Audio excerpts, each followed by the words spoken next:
Welcome to the August 2024 edition of Upfront and Real, brought to you by Ohio Cooperative Living Magazine and Ohio's Electric Cooperatives. I'm Karen Whitney, Director of Communications, and with me, our President and CEO, Pat O'Loughlin. Good afternoon to you. Yes. We spoke a lot this summer about how the demand for electricity is just around the world and in Ohio is higher than it's ever been because of innovation, data centers, technology, electric cars out there. How is innovation in our industry helping us to keep up with that demand? Well, so we've seen this explosion now of electric demand here just recently.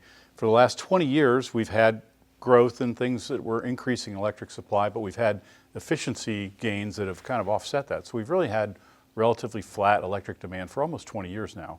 Right now, though, what we're seeing is because of data centers, electric cars, and new industries, like you said, all coming together at once, we're seeing a significant increase in demand, much faster than the rest of us are gaining on efficiency. So we're going to have to supply more electricity here over the next 5 to 10 years than we have in the past. Our industry has done a pretty good job of keeping up by adding new technologies. We've got improved natural gas facilities. We've got more natural gas from fracking than we ever had before.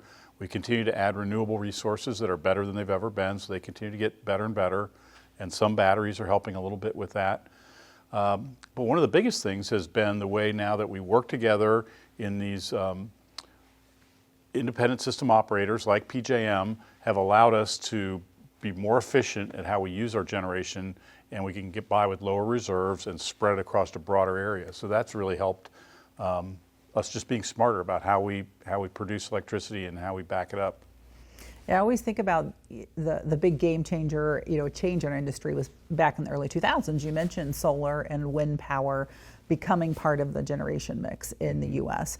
Did those turn out to be the big game changers for the industry that people expected them to be? Yeah, I would say not really. I mean, they have continued to add more and more, and today they're a little over 10% of our electric supply, and they'll probably continue to grow and maybe someday approach 20%. But it's really hard to see how they can be much more than that because of the intermittent nature of wind and sun. And we just don't have them all the time. We can't plan for them. We can't control them. And so we've got to have most of our electric supply that can go up and down to meet the requirements that we have based on either weather or industry or whatever the circumstances are that cause us to use electricity. Yeah, so didn't quite reach the place we wanted it to be. Yeah, I mean, we've been encouraging renewable development for 40 years now in this country and mostly around the world. We've provided lots of incentives, tax breaks, other R&D incentives to help, and we've gotten a lot more of it. But basically all that's been able to do is keep up with the growth. We still today use about 80% of the energy supply in the world comes from fossil fuels. In the 1980s, it was about 80%. So we really haven't gained any ground. We've just been able to break even.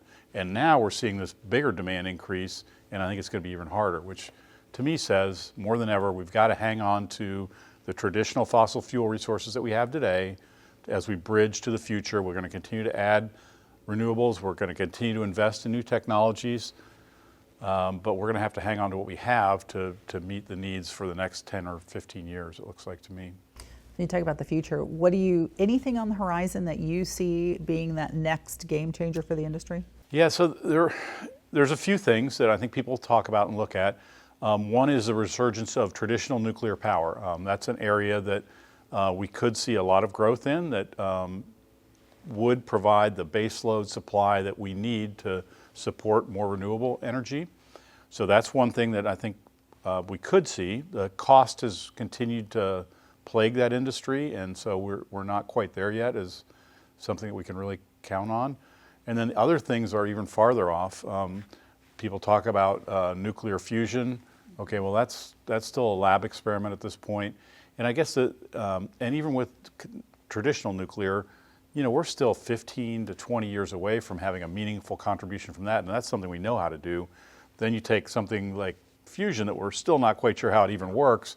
It's going to be an even longer time frame. And I think that's what is difficult for people to understand is the scale of our industry and the scale of these projects that are required to move the needle just take time to build, to locate, to connect into the grid with transmission facilities. 10 years is actually a relatively short window of time, and A lot of these things might take 15 or 20 years. And so, again, that's why I say we're really going to need to hang on to the things that we have today to bridge us across this growth window that we're in right now. Okay, time for innovation. Changing the subject a little bit, this past week, 27 states, including Ohio, filed an appeal with the U.S. Supreme Court to try to stop these EPA greenhouse gas rules. How is this case going to be a game changer for our industry?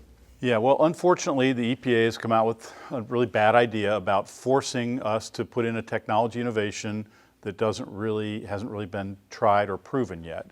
They want us to use carbon capture and sequester that in the earth for centuries, apparently, and it's never been done at the scale or to the level of capture that they are requiring. And so if it's allowed to stand, it's going to force a lot of plants to close. The way technology is supposed to work is we develop it, we test it, we try it, we perfect it, and then we roll it out and use it more and more. Well, this is a technology that hasn't even been proven yet, let alone perfected, let alone it's ready to be commercialized. So it's just a bad idea. It's probably unlawful. It's probably going to cause a lot of power plants to close if it's allowed to stay in place, and it's going to cause a lot of problems for the country. So I'm pretty confident that we'll be able to push back on this and prevent it from going into place because it's such a bad idea. But we will continue, as we always have, to advocate for common sense regulations and for the development of new technologies and new energy sources so that we can provide all of you with affordable and reliable electricity, which is our job, and we can do it in an environmentally responsible way. Again, it just takes time and money, and so we're prepared to use both those things to make it work for all of you. So thanks everybody for spending a few minutes with us today to catch up on some of the new technologies and the new challenges that we're facing, and we'll look forward to talking to you again next month. All right. As always, good discussion. Thank you, Pat. And thank you for watching.